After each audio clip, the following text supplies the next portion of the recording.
მოგესალმებით მეგობრებო. ეს თეთრი კარავია და მე მსახიობი ეკა ჩხეიძე გახლავართ. დღესაც ჩვენი ეთერის მთავარი თემა ემიგრანტი ქალებია. აი, უკვე ვიღაც გვიკავშირდება. გისმენთ. გაგვეცანით თუ შეიძლება საიდან ხართ, რამდენი წლით ბრძანდებით? მოგესალმებით. მე მქვია ანა მარია, ვარ 32 წლის და ამერიკის შეერთებული შტატებიდან გიკავშირდებით, კერძოდ ფლორიდიდან. ხშირად ვუსმენ თეთრ კარავს და ძალიან მომწონს თქვენი გადაცემა. ამას წინათ სკოლის პედაგოგები საუბრობდნენ და წუხდნენ, რომ ლიტერატურას წიგნებში აღარ კითხულობს ახლანდელი თაობაო. დედაჩემის მონაყოლიც მახსოვს 90-იან წლებში სანთლის შუქსაც რომ კითხულობდნენ, ვისაც კითხვა უყვარდა. მე მაინც მგონია, რომ დროსთან ერთად მოგვიწევს რაღაცეებთან შეგუება. მე პატარაობიდან შემაყვარეს კითხვა, 14 წელია რაც ამერიკაში ვცხოვრობდა, რამე ახალი ქართული რომანი დაიდება თუ არა, რომელიმე საიტზე, მაშინვე ვყიდულობ. მაგრამ არ შემიძლია არ აღნიშნო, რომ შარშან დაბადების დღეზე დედაჩემა საჩუქრად გამომიგზავნა ზაირა არსენიშვილის ვახსოფელო. კაისხელტანიანი წიგნია. არ დაგიმალავთ და მანამდე ამ ავტორის შესახებ არც კი ვიცოდი. ვიფიქრე გადავხედავთ ხო და ორი ფურცელი რომ წავიკითხე, ვეღარ მოვწყდი. სამსახურშიც მიმქონდა და გზაში ტრანსპორტში ვკითხულობდი.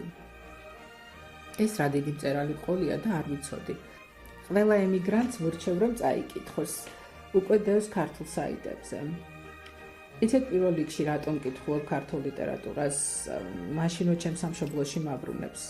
ბავშვობის სუნებსაც კი საიდანღაც შევიგრძნობ ხოლმე და რაც მთავარია, რა იყო ჩემი მთავარი სათქმელი. ზაირა არსენიშვილის ვახსოფელო ერთადერთი ნამდვილი წიგნია ჩემს სახლში. ხელში რომ დაიჭერ, გადაფურცლავ და როგორც ყველაზე ძვირფასი რელიქვია, თავთან მიდევს თაროზე. რა თქმა უნდა, წიგნს ისეთი ენერგეტიკა აქვს, რასაც ვერაფერი შეცვლის, მაგრამ დროს თავისი მოაქვს. ახლა გემშვიდობებით, ყველანი ძალიან მიყვარხართ. დიდი მადლობა. აი, ისევ ზარია, გისმენთ? მოგესალმებით ბრიუსელიდან, ნატა 28 წლის. 3 წელია რაც აქ ვცხოვრობ, ჯერ ბერლინში ვსწავლობდი სკოლის მერე, ახლა კი აქ მაგისტრატურაზე ვსწავლობ.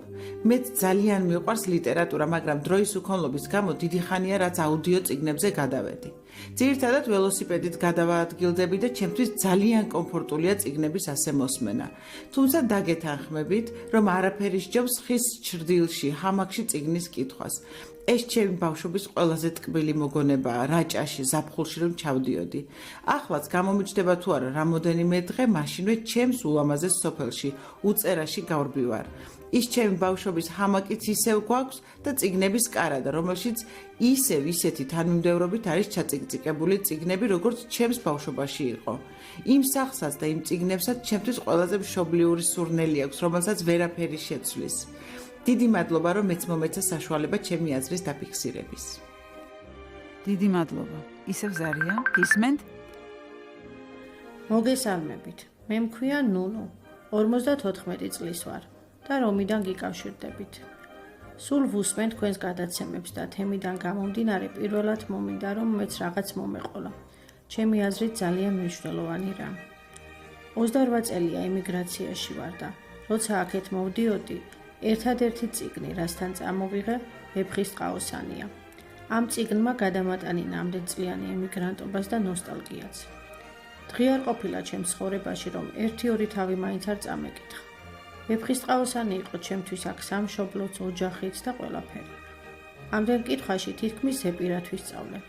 რა ბედნიერებაა, რომ ქართველ ერს ასეთი საგანძური გააჩნია. და კიდევ ძალიან მომწონს დღეს რომ ემიგრანტები ჩვენს გაჭირვებაზე არ ვლაპარაკობთ.